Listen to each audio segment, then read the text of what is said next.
दोस्तों, अभी तक आपने एक नागिन को ही अपने नाग के मरने का बदला लेते हुए देखा होगा, क्योंकि कहा जाता है कि नागिन एक क्षण भी अपने नाग के बिना नहीं रह पाती। नाग के मौत के बाद नागिन नाग का बदला ले लेती है और फिर बाद में खुद मर जाती है। परंतु छपरोली क्षेत्र के एक गांव में एक अनोखी सच्ची घटना सामने आई, जहां एक नागिन के ऊपर बाइक चढ़ने की वजह से मौत हो गई। परंतु फिर उसके प्रेमी नाग ने जो गांव वालों के साथ किया, उसे जिसने भी सुना डर से कांप गया। दरअसल छपरौली गांव में रहने वाले दो भाई सुरेश और राम किसी काम से दूसरे गांव गए थे।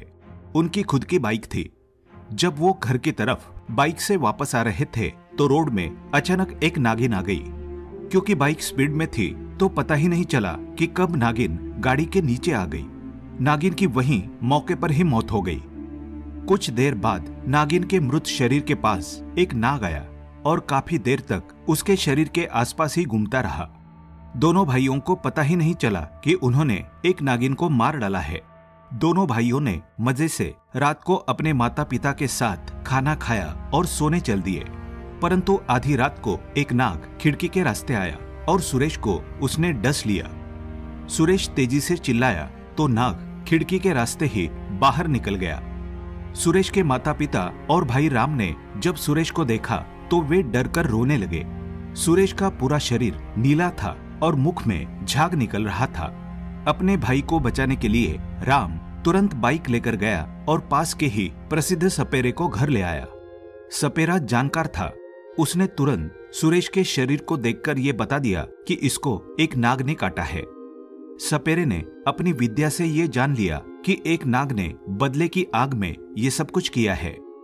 वो सपेरा राम और उसके माता पिता को बोलता है कि आपका ये लड़का सुरेश तो कब का शरीर त्याग चुका है, अब किसी भी हालत में इसे जिंदा नहीं किया जा सकता।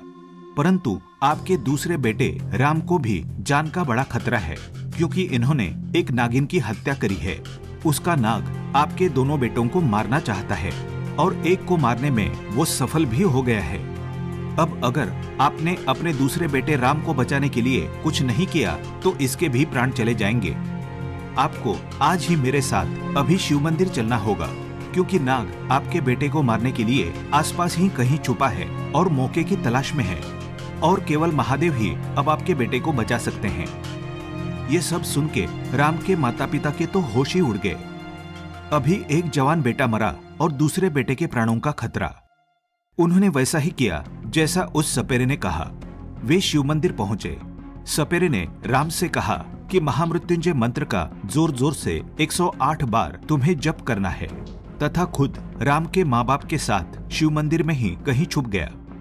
भगवान शिव की प्रतिमा के सामने राम महामृत्युंजय मंत्र का जाप जोरों से करने लगा।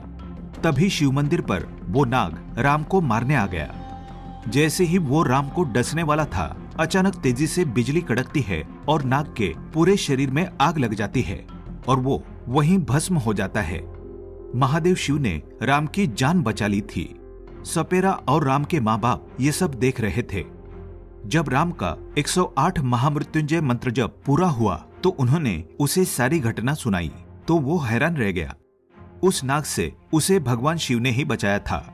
सभी ने महादेव को प्रणाम किया और राम को एक सबक भी मिल गया कि गाड़ी चलाते समय हमें सावधान जरूर रहना चाहिए, कहीं हमारी लापरवाही की वजह से किसी बेजुबान मासूम की जान न चली जाए। फिलहाल इस वीडियो में इतना ही। ऐसी ही इंटरेस्टिंग और नॉलेजेबल वीडियो देखने के लिए चैनल को सब्सक्राइब कर लें और वीडियो को लाइक और शेयर भी जरूर कर दें। मुझे दीजिए इजाजत। जय हिंद, जय भारत।